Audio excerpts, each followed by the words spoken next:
Hello, welcome to a new video. In today's video, we're going to take a look at Poliwrath, the normal variant here, which got nerfed, which has access to the legacy move of counter, and we're going to take a look here at rank 1 in the world team. And while you might think this does seem like a little bit weird here, this team actually was amazing.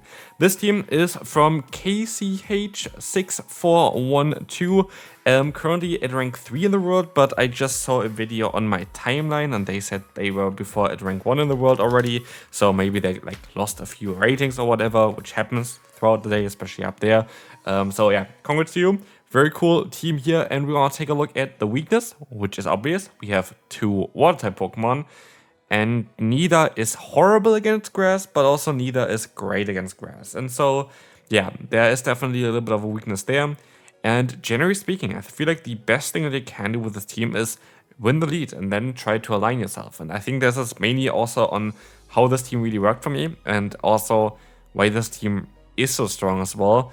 And when I say this team is strong, I can say that I got an 8-game win streak with this team here, which is ridiculous, which is quite rare. And my elo is literally just like 1 set before Legend. So if you want to do your final Legend push, maybe try this team here. This team seems like having a lot of play there for sure.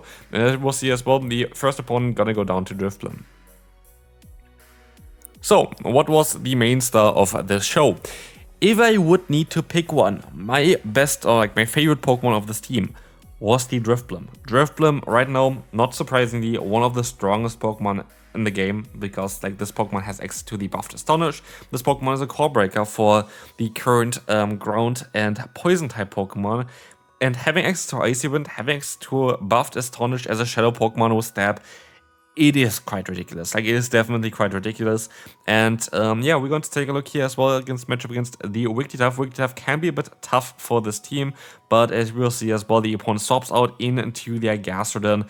This is going to be awesome. This is going to be totally fine as the Body Slam is coming through, and we know Gastrodon does not appreciate Poliwrath at all. And yeah, also, of course, our Pokemon in the back will be able to take all the energy here as well now, because neither Body Slam or Earth Power is going to hit us for any damage. And so Drifblim going to be able to sponge the hits. In comes the Marowak, and we have to be a bit careful. If I go straight for the Ice Wind, they swap out afterwards, it's going to be a bit tricky. But what we can do here as well is just catch a move. And catching the move here, especially as it's a Rock side, is just going to help me out quite a bit. They're going to get some of the energy back again. Their lost is still a net of 15 energy here, which is totally fine for us as well, as we can go for a charge move. Debuffed Rockside would most likely not knock us out, and they try to rely on the Wigglytuff, which does not work out for them as well, and we can win the battle. Oh wow, a Talonflame. They swap out into the Raticate, I can swap out into my Fighter, and they can swap out into the Forfeit button. Next opponent coming through, we're going to have a Licky against an Elite. Again, you kind of want to stay in the lead if possible. If you want to be able to play this one out, you only really want to swap out if you're going to encounter a hard answer to this team. There's, for example, if you're going to encounter something like a Toxapex in Elite, there's not a lot that you can really do about it. Other Pokemon like grass types are usually a little bit easier to deal with, even with the Say-Swap, as you're going to have Counter and Icy Wind. But yeah, basically the only real awkward lead for this team is going to be the poison and water type Pokemon, mainly of course the Toxapex, the odd Tentacruel maybe, which honestly I haven't really seen too much. Tentacruel did not receive a nerf. I guess they received a little bit of a nerf with Scald recently, dropping from 50 to 30, but that's already a few seasons ago. So I feel like Tentacruel definitely maybe has a little bit more play than people expect as well. But here we want to see Drifblim against us. We have to go for the full farmland here basically with my own Drifblim. Again, that's the cool thing about Azumarill. Azumarill is very, very neutral against a lot of Pokemon, having a lot of potential to win certain shield scenarios, allowing us then to align ourselves or getting shield advantage, which is also really, really helpful. But as you can see, we're going to have the matchup here now against the opponent's Drifblim. I decided to use a shield here, and funnily enough, the opponent is going to have this same Pokemon in the back. They're going to have the Poliwrath in the back, right? Basically the same backline there as well with that. Poliwrath in the back here is funny, because it's fine. Because the opponent's own Drifblim is gone, we only have to worry about this Pokemon here. And I can go for the Scald, and I will do a ton of damage with the Scald, even though we got debuffed, of course, from the Icy Wind. But what we mainly do is, we would need to force them basically to go for their own charge move, letting us win with Drifblim. But because they know this and they needed to fully farm me down or to have a chance, they decided to do this and still lost the battle. this is going to be one of them as well, which I don't like too much. It's going to be the Azumarill Mirror. This happened, I think, twice in the 13 battles that I did with this team. And it is literally just a snooze fest here. Like, literally, it's just about, like, yeah, who's gonna give up first. Or, like, who is going to win the CMP type, mainly. Because you're just gonna spam Poliwrath, and I think the third Poliwrath depends on then who's going to win the battle or not. We will see here as well that we're gonna be able to go for our own Poliwrath, as we can see. Apparently, we're going to lose the CMP type, which does make sense because we actually have the lowest attack Azumarill possible. And this is like always the kind of thing that I don't really like too much about those IV spreads, and why I would actually recommend you to go for always like a little bit of an attack investment of like 1 or 2 in those like very common lead matchups. It is, or like just like generally speaking, like those very common mirror matchups, it's just so important to have the 1 attack boost. It completely can shift any kind of game. But yeah, here we're gonna see the Ice Beam coming through still. We're gonna see the swap out into the Dugong. You might wonder, why did he not swap out straight away? That is a great question. I was not really paying too much attention towards it, but I still was able to go for a Shadow Ball here. I can go for the full farm down with my Durflam, no reason to use a shield here. Icy Wind especially is going to be a debuffed move. They of course tried to go for the Icy Wind to drop my attack and then try to go for a Drill Run afterwards, which didn't work out. Azumarill goes down, and with this, the final Pokemon is here. The final Pokemon is awaiting out, and we know that we're going to be able to win against this final Pokemon. It's going to be the Alone Sandslash. This was quite an easy one, and as the opponent basically just decided to forfeit while not forfeiting. Next one, it's going to be an interesting one for sure. The opponent has just Pokemon that I completely hard won. They just decide to forfeit. So, Azumarill Mirror, again, another snooze fest here as well, but there's not really a lot that you can do about this. If you want to swap out, that is definitely a little bit tricky, because both of the Pokemon in your backline here are going to have a weakness to either Poliwrath or Ice Beam, which is the literally standard moveset on Azumarill. I haven't rarely seen anyone with Hydro Pump, and even then Hydro Pump would at least still do a ton of damage against the Drifblim. Most likely you would drop Hydro Pump though for the Poliwrath. Honestly, actually I think you would still keep your Poliwrath. I think you would just get rid of the Ice Beam. I am not really too often in the Azumarill player. While we are in the Azumarill player today, I'm not too sure about like what is currently meta game for Azumarill. I just went for the standard moveset here as well. As the opponent decides to go for their own charge move, going to be able to knock me out and forcing me to go into the Drifblim as they swap out into the Lucario. Lucario is still a Pokemon I kind of want to give a try as well. But every single time I'm going to encounter it, which is actually quite often recently for whatever reason, I can tell you it has never been good against me. Like, I've always been able to kind of completely push them down there. As you will see, they're going to go back into the Azumarill. We are going to be able to go for the Scald here, show one for the Icy Wind instead. But doesn't matter, it does actually matter because they decide to use a shield here. But also, I'm going to use a shield as well, just in case it's going to be the Poliwrath, which it is going to be. I am better safe than sorry here as the opponent decides to go into their own map Peko.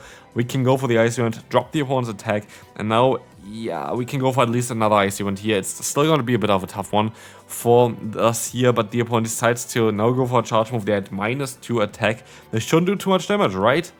Yeah, it just one-shots us. That is great. That is perfect. That is not what we wanted. But as we will see here, Azumarill is going to go down now, and we can move on to the next opponent. That's going to be great, because we're going to have here a Dragon and Fighting type Pokemon against our Azumarill, which is literally the best matchup that I could imagine. And so we will see here as well the Dunsparce coming in, giving us a very easy matchup to win for our own Poliwrath. And the cool thing here about this as well, and why the normal one is maybe a little bit better than the Shadow one in the current meta, that a lot of times we can just survive certain things which you would have not been able to do with the other one. And so here for sure, we are going to be able to just go for the full counter down. We have the Hakomo against us again. We can keep alignment, we can go for an Icy Wind, we can get them low into the yellow health. Actually, it is surviving more than I expected. We can go into our Azumarill just to hardwall their Gastrodon and win the battle. Next battle, my friends, we're going to have here the Medicham, and we're going to see the swap out into the Clodsire. Clodsire, a Pokemon that is going to have 2 different movesets, and it's going to be the better one for us. It's going to be Sludge Bomb. It is still better to use a shield here, just better be safe than sorry against Stone Edge, going to do a tremendous amount of damage. Sludge Bomb doesn't do any damage at all, and so it's going to be way better for us. As we will see here, the Sludge Bomb is coming through, it's going to be able to do like next to no damage. We can go for the full farm down, as they are going to still get to another move. It's going to be another Sludge Bomb, and we're going to try our best to go for the Shadow Ball next. It is going to be the Machamp again. Machamp currently running mainly Ice Punch as well as the Dynamic Punch, but they kind of try to just win with Morpeko. Very interesting weird team from the opponent here. This is going to be okay though. We can go for the Ice Event, and it is actually a bit more tougher than you might expect. I decided to sacrifice basically my Azumarill here. What is the worst thing I could imagine here for this matchup? Energy on Morpeko. Like, energy is the only thing that really worries me on Morpeko. I don't care about anything of the other things, and so we are gonna see here the Aura Ray coming through. It doesn't knock us out at all, but we can now swap out, and they should be kinda out of energy, allowing us to farm them down.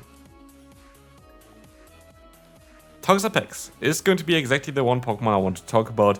This Pokemon can literally cause you to lose those win rates there, like generally like the win streaks that I had as well, I think got interrupted by a Toxapex, as this Pokemon is just very difficult to deal with if you don't have the perfect alignment, which we don't have here in this case. I can still go for a Scald here, I can still get them low, but this battle in particular is going to be a bit of an annoying one, I would say. Icy Wind would have maybe been even a little bit better here. They have, of course, 100 energy on their Pokemon, but this also means that we can easily take still some brines, and I thought, oh, best for me to just let it go through, just leave it be, just go for the full farm down. But as we will see here as well, the opponent is still going to get me insanely low, and so they decided to go into their own Digger Spear, and I was like, what is my best play here? And my best play is guaranteed to swap out eventually into the Azumarill, try to catch a move here, didn't work out, and they're going to have the Chestnut in the back, and I make a huge mistake. A ginormous mistake. I decided to go for the Ice Beam here, even though I could have went for the Poliwrath.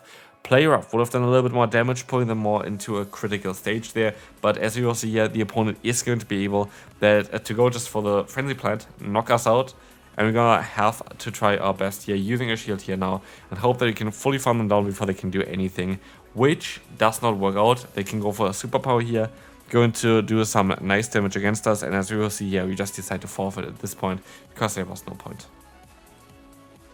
I do think it was a winnable battle, but I should have played some stuff a little bit differently. Speaking of a winnable battle, we're going to have the Feraligatr against us here. Feraligatr is going to have only resisted hits against our Poliwrath, and you might think, why is he still using a shield here?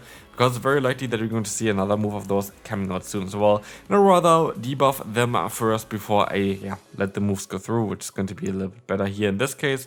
As we'll see, the opponent decides to go ahead and go for Hydro Cannon. We can go for the full counter down, but not before we use a shield, and we decide to use a shield here because all the energy should not go to waste. Let's see what is going to be in the back. It's going to be the Azumarill, and this is going to be a tough one depending on what the opponent is going to really be doing here.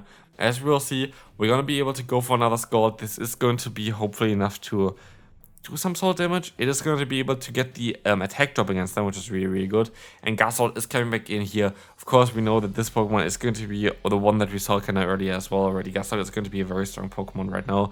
And we will try our best to knock this thing out here as well. As Poliwrath is coming through, we're gonna try our best here. Poliwrath is gonna get shielded. Next one guaranteed knocks them out for sure. And now it depends if a Sludge Bomb is enough or not. It is going to be very, very close. Is it going to be enough to knock us out? It is not by like a 1 or 2 HP, allowing us to go ahead and go for that big Poliwrath. We can swap out, and it is going to be now the Azumarill, not the Azumarill, the Azumarill against Drifblim. Ice Beam coming through, and sadly they just have a little bit too much energy here. They have just a tiny bit too much energy. Not too much that I could have redone here, and so we can just move on into the next battle. Final one for the day. Oh no, Morpeko. What are you going to do against Morpeko? I apparently just swap out. I know it was just 4. I know that this was just 4, and I still decided to use a shield just because I'm silly. Don't do this at home. It is not really worth it. But anyway, we want to see the Decidueye coming in. Speaking of not being really worth it, this Pokemon is very, very tough to deal with here as well. This Pokemon, we need kind of our Drifblim. Drifblim is going to be able to farm them down, especially at this range here as well. But it is still not really great. As we will see here, the Drifblim is going to come in, going to farm them down. We will see here the opponent coming into their own, what's called Morpeko. Morpeko is going to have access to our wheel, which we have to shield up first because can change its typing. And now it really depends on what we can do here. We're going to decide to go ahead and go for an Ice Beam against the opponent's Jumpluff, but we still have 2 shields on the opponent's side. And so, yeah, it is going to be a very, very tough one. We see the charge move coming through from the opponent, and it's going to be that Energy Ball, and we got swap out very soon here, hopefully, into our Pokemon that we have still in the deck, which is going to be the Drifloon. We have to try our best here, but it's not really looking too good for us. We just don't have the energy or the health to take in Acrobatics. Acrobatics, a very, very rare move, to be fair, but still worked out for the opponent really, really well, and this is going to be a good game. Well played by them, but still, what you're gonna see at the end as well is my first set that I did as well, which I claimed a 5-0 with this team. The second set was a 4-1, and then I did like a few more extra battles. So this team is really, really good. Thanks so much for watching, and I will see you then. Bye bye.